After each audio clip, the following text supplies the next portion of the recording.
こんにちは、きよです。今回は最近買った本をご紹介したいと思います。それでは動画スタートです。はい、今回はですね、2月に購入した本をご紹介するんですけど、今回から毎月シリーズ化して、その月のうちに買った本を紹介するという動画を上げていきたいと思いますので、ぜひチェックしたいよっていう方はチャンネル登録して見ていただけたらと思います。はい、で今回2月の間に私が購入した本は小説と文芸誌とかその他の本も含めて合計7冊の本を購入しました。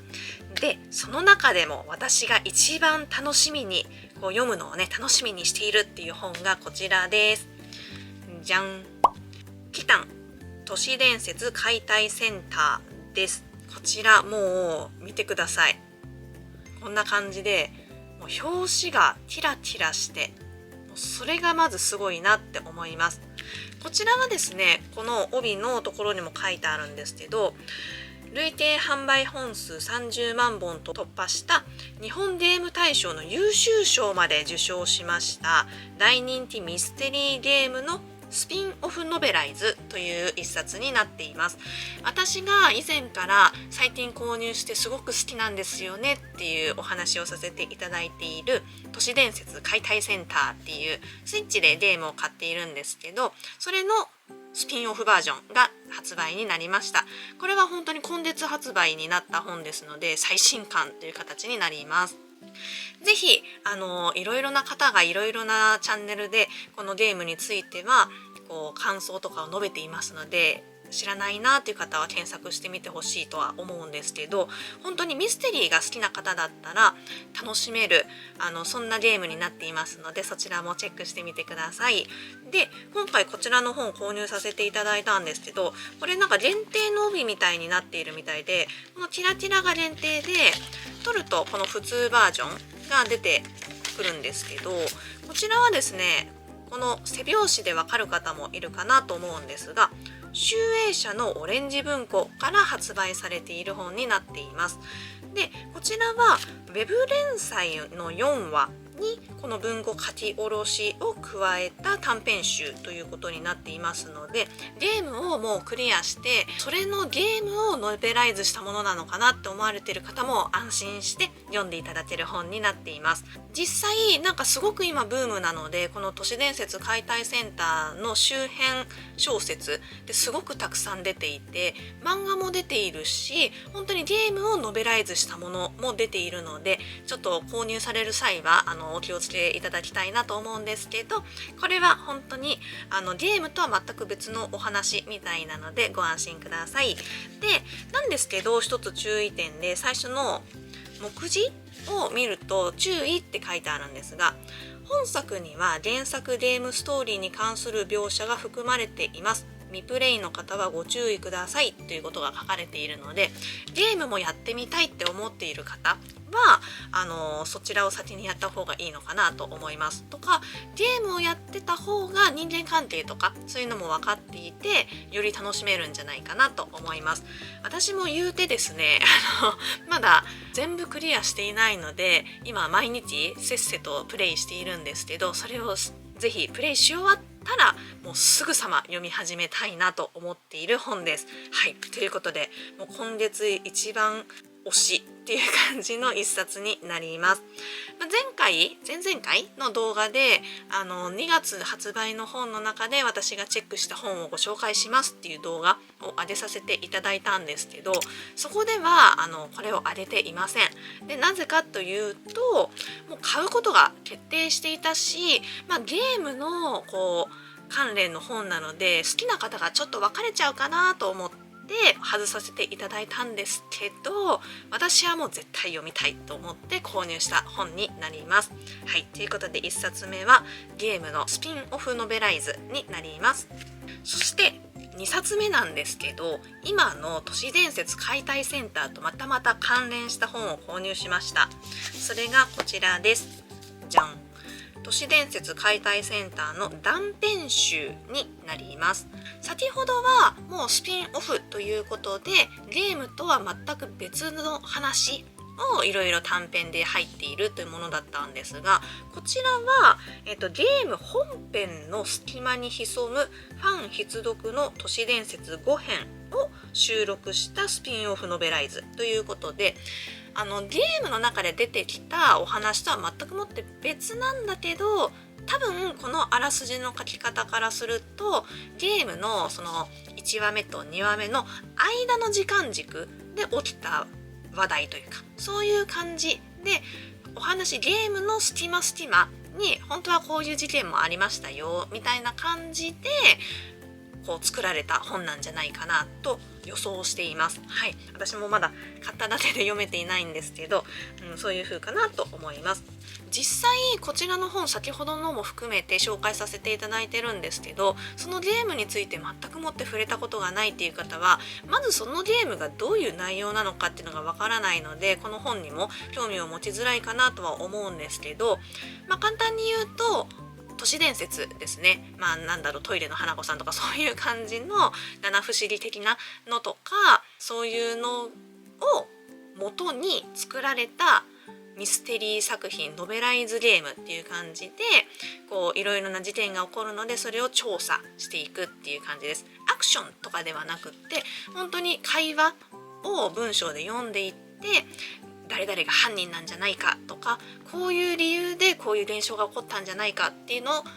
推理していくタイプになります。はい、でそれの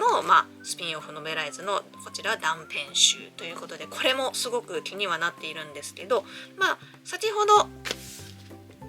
紹介したこちらに比べると、これはですね少し前にもう発売になっていまして、2025年の9月に出ている本になっています。はい、でこちらの本のすごいところは、閉じ込みステッカー付きということでシールが中についています。一応内緒の閉じ込みステッカー付きということなので、ここではご紹介しないんですけど、はい、しっかりシール一番後ろのページにねひっついていますので、買ってあれって思われた方は最後のページを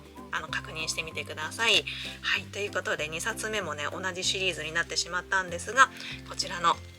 本を購入させていただきました。もう本当にオカルトが好きとかゲームが好きっていう方は先ほどの本も含めてハマると思いますので、ぜひぜひ私と趣味が合いそうだよっていう方、チェックをしてみてください。はい、では続きまして、もう一冊文庫の小説を買っていますので、そちらをご紹介したいと思います。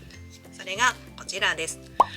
天帝のめでたまうことということで、古野真秀さんの天帝シリーズの第3巻になります。この天帝シリーズは以前私がシリーズ化で今読んでいる小説のラインナップをご紹介する動画で出させていただいたかなと思うんですけど、ようやく3巻を手に入れることができました。もう本当はブックオフとかで探して買いたいなと思っていたんですけど、もうなかなか長年ずっと見つからずに諦めていたんですけど、 Amazon の方で在庫が残り1点ということでちょうど出ていましたので購入しました。こちらはですね平成26年の2月に出ていますので、結構前かなと思います。はい、でじゃーん、こんなに分厚い本でして、ページ数は解説まで入れて695ページあります。はい京極夏彦先生の本とか、そういうドンキ本と呼ばれる分厚い本を読みたいっていう方、ぜひぜひこちらこの3巻立てが突出して分厚いわけじゃなくって、もう1巻から全てこういう分厚さですので、ぜひチェックしてみてください。でこちらも、ミステリーになるんですが、一口にただ単なる事件が起こるミステリーっていうわけではなくって、少し SF 要素も入ってくるミステリーになっています。あまり詳しく言うと犯人とかが分かってしまうので、その1巻2巻の話は控えるんですけど、多分1、2と SF 要素が入ってきていましたので、3でも入ってくるんじゃないかなと思っています。でこちらはですね、この主人公、ここにいるまほろくんなんですけど、主人公たちが高校生になっています。なので、そういう大人のこう刑事さんとかが解決するようなミステリーが読みたいっていう方にはちょっと向かないかもしれないんですけど、ちょっと青春ものも入ったようなそういうミステリーを読みたいっていう方にはすごくぴったりの本だと思います。ちょっとこれを持っているのが3なので1からねぜひ読んでいただきたいんですけど、天帝のはしたなき果実というのが1になりますので、それからチェックしてみてください。この高校生の吹奏楽部に入っているんですけど、1はその吹奏楽部の中で起こる殺人事件を解決していくというお話になっています。今回のこれはこの名前にね孤島って入っているだけあって、そういう台風に見舞われた孤島での神出鬼没の殺人鬼って書いてあります。はい。なのでなんかそういうクローズドミステリーの定番かなって思うんですけど、島に行ってそしたら帰る手段が断たれてしまうみたいな、そういう内容になっているみたいです。こちらすごく久しぶりにこのシリーズの3を買ったので、ちょっと1、2の内容とか人間関係を忘れかけている部分もありますから、少し振り返りをしてからこの3は読もうかなと思っています。でもですね、この先ほどもお伝えさせていただいたように1、2もこれぐらいの分厚さがあるので、なかなかちょっと振り返るのにも時間がかかるなとは思うんですけど、好きなシリーズなのでそこは何も苦なく読めるでしょうということで振り返りをしてからこちらの3には入りたいなと思います。はい、ということで先ほどもお伝えしたように高校生とかそういう青春もののミステリーでちょっと SF も入ってるようなものが読みたいっていう方、ぜひこちらのシリーズチェックしてみてください。では続きまして、単行本で買った小説を1冊ご紹介したいと思います。それがこちら、もう有名どころ浅井亮さんのインザメガチャーチです。はい。こちらはですね、本当のことを言ってしまうと初めて買った浅井亮さんの小説です。はい。私今まで浅井亮さんの本は基本的にエッセイしか読んでこなくって、で1冊だけ聖職記を図書館で借りて小説としては読んだことがあったんですけど、本当に自分で小説を浅井さんのを買って読むのはこれが初めてになります。どうして今回こちらを買わせていただいたかと言いますと、書店にこうやって平積みでいっぱい重なっていたんですけど、それの一番上にこの本が載っていて、ペラッとですねめくったらじゃーん、こんなポストカードが入っていたんですね。でこんな風にサイン入りの、印刷だとは思うんですけど入っていまして、でこれ、未来屋書店で購入させていただいたんですけど、こんなのがついてるんだっていうのをまず知って、欲しいなって思ったんです。で他にもこうやって平積みされているので、ちょっとねチラチラって見てみたら、どの本にもこれはもう挟まっていなくって、ちょうどその積み上がっていた本の中で唯一この一冊にだけ挟まっていたんですね。なのでこちらの本購入してきました。はい。どうしてなのかなと思うんですけど、なんかこの帯もこれだけがこの白帯のこういう風になっていて、他はもうここがなんかこういう風になってない。これだと作家生活15周年記念作品っていうなんかマークがついているんですけど、ここのマークがついていない帯に変わっていまして、なのでその最初はこの帯で出て、その時にはついてきたものなんだけど、もう今は変わって発売されていて、それにはもうこのポストカードはついてないよっていうことなのかなと思いました。もう本当に運よく、これもタイミングだなとは思うんですけど、運よくポストカード付きのものがゲットできて本当に嬉しかったです。でこちらはなんか推し活というか、なんかそういうアイドルとかそういうことをテーマにした本だっていう、推す方も推される方の側の話もなんかあるみたいな、なんかそういう話を何かで聞きまして、それは結構面白そうだなって思ったので、読みたいなと思っています。はい、今回の、本屋大賞にも確かノミネートされていますし、あれいつ発表になるのかちょっと私把握はしていないんですけど、なんか有力候補みたいな感じにもなっているので、来月中にちょっと一回読み始めてみたいなとは思っています。なのでこちらの本、もうこのポストカード付きのねものはちょっと発売になってないのかなとは思うんですけど、本屋大賞にもノミネートされている作品にもなりますし、浅井亮さんの新刊読みたいよっていう方、ぜひぜひまだまだ間に合うと思いますので、その本屋大賞が発表されるまでに一緒に買って読んでみませんか。はい、ということでこちらの本もチェックしてみてください。はい、ではここからはですね、文芸誌を少しご紹介したいと思います。まず1冊目は以前もご紹介させていただいた本です。こちらです。じゃん。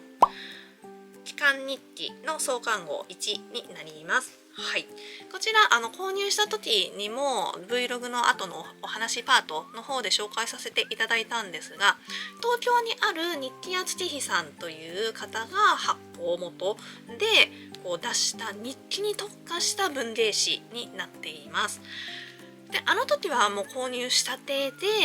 紹介させていただいたので、目次を見てこういう内容みたいですよっていうことをお話しさせていただいたんですが、少しだけこれもう読み始めていまして、ちょっとその感想もねお話ししたいなと思います。まず一番初めの方は、25人の方の1週間の日記が載っているっていうことなんですけど、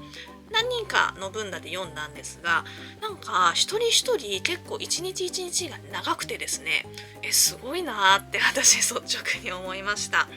なんか自分も私ずっともう小学生ぐらいの時からちょっと途絶える時もあるんですけど、毎日日記を書き続けてきている身として、一日にこんな点の分量を書くってすごいなって思いました。こうやって本にするからっていうのもあって、よりいつもより詳しくこう描写してるよっていう方もいらっしゃるとは思うんですけど、もうなんか日記というのかエッセイというのかっていうぐらいのボリューム感がありまして、すごく読み応えのある日記がたくさん入っていました。今は私今年からメンバーシップさんの方に配布させているキヨブッククラブ通信の方で日記をね出させていただいているんですけど、なんかそれが恥ずかしくなるぐらいのなんかクオリティというの違い、それは素人だしこちらプロだしとかいうことは思うんですけど、でもそうか、日記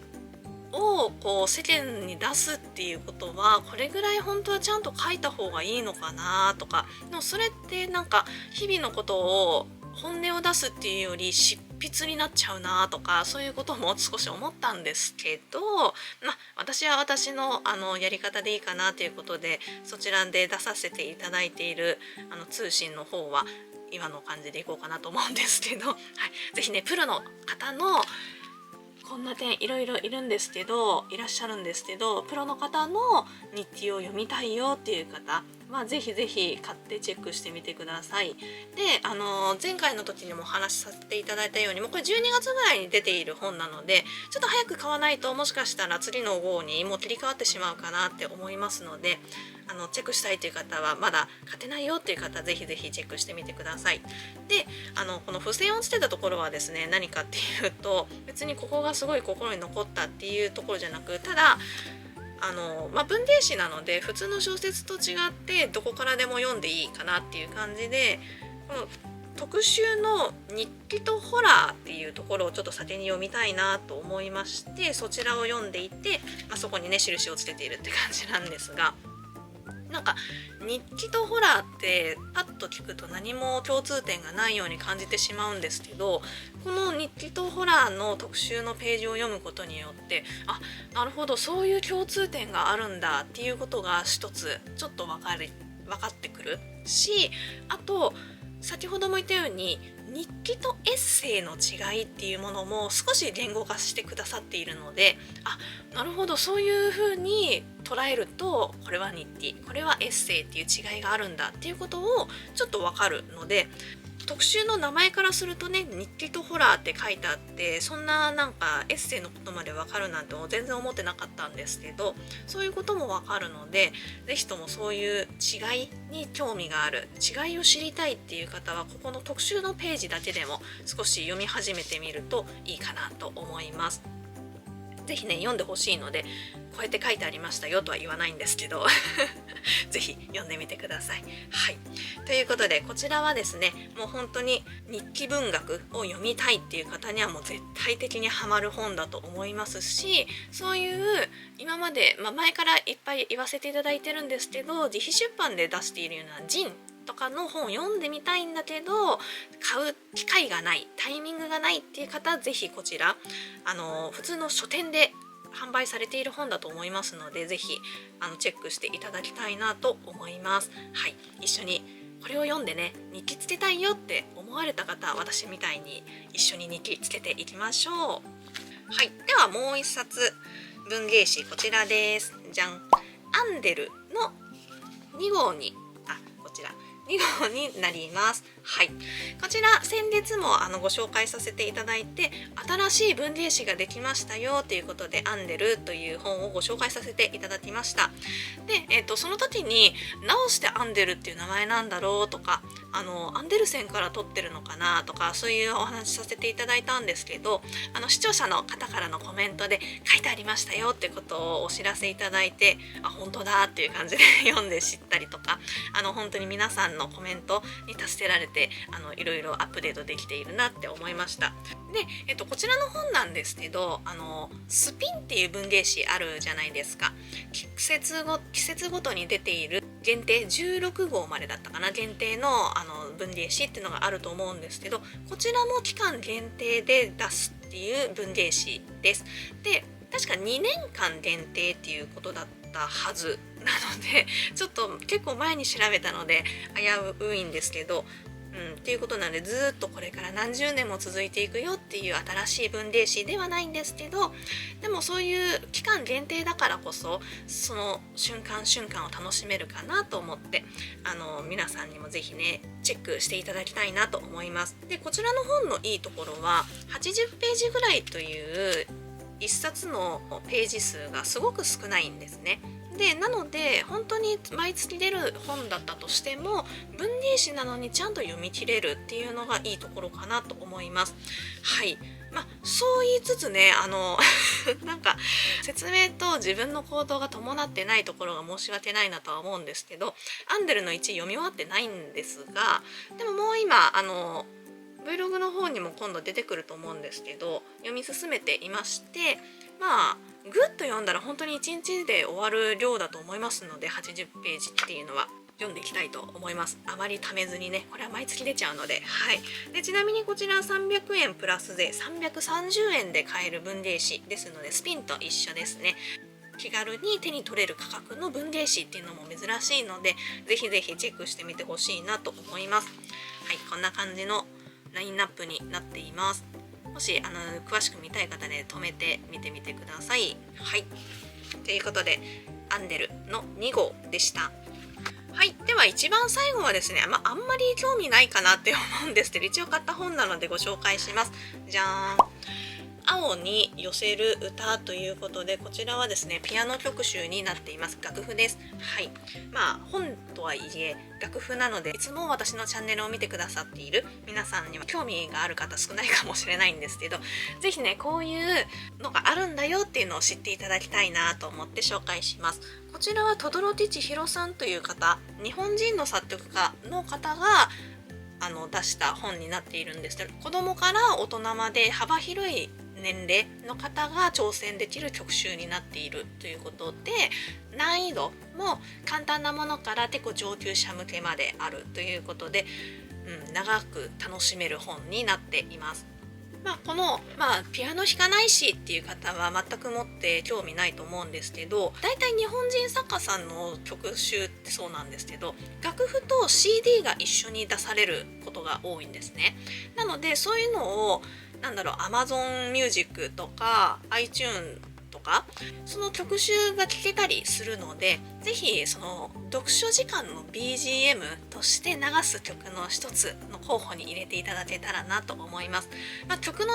内容によってその曲によってはちょっと明るすぎて読書邪魔するかもしれないのもあるんですけど、でも静かな曲もすごく多いし、読書時間にすごくいいんじゃないかな、 BGM にちょうどいいんじゃないかなって思います。多分こちらの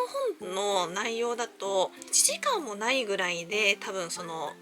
CD っていうか内容が終わっていくと思いますので、この曲集が1曲っていうかその全て終わるまで読書をするとか、そういう風に区切りをつけるためにもそういう使い方してみるとピアノ特集っていいと思いますので、ぜひそういう風に使ってみてください。読書 BGM として、はい、何か調べるときに日本人の作曲家さんのピアノ特集から調べてみるっていう一つ方法もありますよということをお伝えしたいと思います。はい、ということで今回は7冊の本をご紹介させていただきましたが、いかがだったでしょうか。もう本当に一番初めに、熱量を持ってお話しさせていただいたこちら、もう本当にこの都市伝説解体センターのシリーズはもう私が言うまでもなく、そういうゲーム業界では有名でこうブームになっていますので、ぜひぜひミステリー好きだよっていう方は、ゲームかとかノベライズかとか思わずにちょっとチェックしていただけたら嬉しいなと思います。それをきっかけにね、ゲームをやってみようって思えるかもしれないし、新たな趣味を開くっていう意味でもこうチェックしていただけたらなと思います。ということで今回は結構分厚めのね本が多かったので、なかなかこう持ち上げることが難しいんですけどは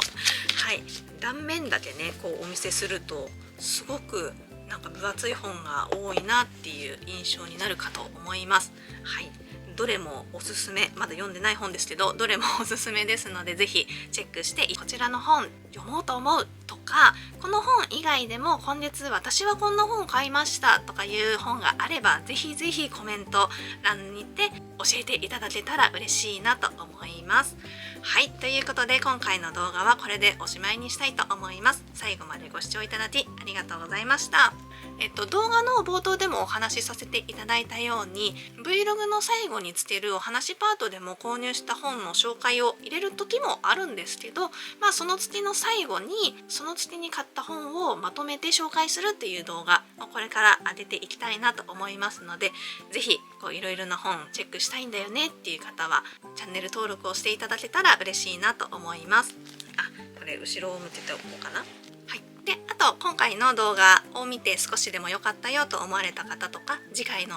私の動画も見てみようかなって思ってくださった方は、ぜひぜひチャンネル登録、高評価、コメントよろしくお願いいたします。またハイプも押していただけたらとても嬉しいです。また月290円で行っているメンバーシップの方もぜひよろしくお願いいたします。詳しくは概要欄の方をチェックしてみてください。